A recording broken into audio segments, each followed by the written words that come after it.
ایک حدیث میں آتا ہے کہ اللہ اپنے بندے کو اپنے سامنے سے ہٹنے نہیں دے گا جب تک اس سے 4 سوال نہیں کر دے گا۔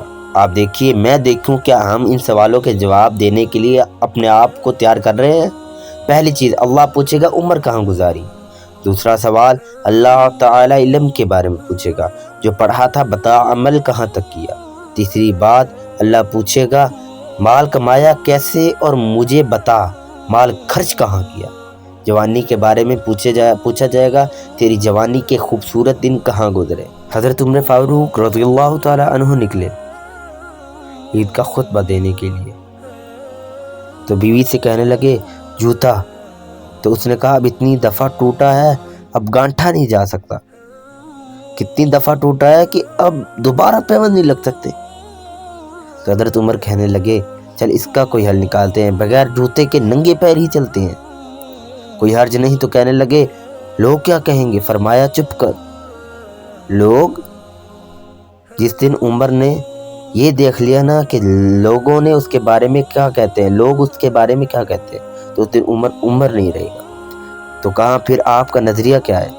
فرمایا میرا نظریہ یہ ہے کہ رب رسول میرے بارے میں۔ حضرت فاطمہ الزہرا فرماتی ہیں کہ حضرت علی کرم اللہ وجہ الکریم میرے پاس دوڑے آئے اور کہنے لگے فاطمہ چل مسجد، پتہ نہیں حضور صلی اللہ علیہ وسلم کو کیا ہو گیا ہے۔ حضور صلی اللہ علیہ وسلم رو رو کے بے حال ہو گئے اور حضور ہجرے میں رو رہے ہیں اور ہچکیوں کی آواز مسجد میں آ رہی ہے۔ چل ذرا چل کے حضور کے پاس دیکھ کیا ہوا ہے، ہماری تو طاقت نہیں اندر جانے کی۔ سیدہ طیبہ طاہرہ حضرت فاطمہ نے جھٹ سے پردہ اڑا، حاضر خدمت ہوئی، اندر گئی، کہتی ہیں حضور صلی اللہ علیہ وسلم کے کندھے پر ہاتھ رکھا تو محبوب صلی اللہ علیہ وسلم بیٹی کی ہاتھ کے ٹھنڈک محسوس کی، سر سجدے سے اٹھا لیا۔ فرمایا فاطمہ آ گئی ہو؟ حضور آئی۔ فرمایا چل بیٹی تو بھی ہاتھ اٹھا اور میری امت کی بیٹیوں کے لیے دعا مانگ، چل تو بھی ہاتھ اٹھا میری امت کی بہنوں ماؤں کے لیے دعا مانگ۔ محبوبہ کیا ہوا؟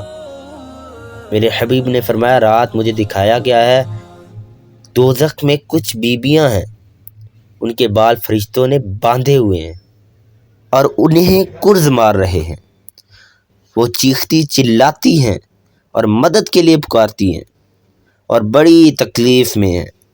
بیوی صاحبہ عرض کرتی ہیں یا رسول اللہ ان کی غلطی کیا ہے؟ تو میرے نبی کریم صلی اللہ علیہ وسلم نے فرمایا وہ باریک دوپٹہ اوڑھتی تھی، وہ باریک دوپٹہ اوڑھتی تھی، ان کے بال چمکتے تھے، غیر محرموں کی نظر پڑتی تھی، انہیں دوزخ میں سزا ملے گی، وہ چلائیں گی چیخیں گی، ان کی مدد کو کوئی نہیں پہنچے گا۔ چل تو ہاتھ اٹھا دعا مانگ۔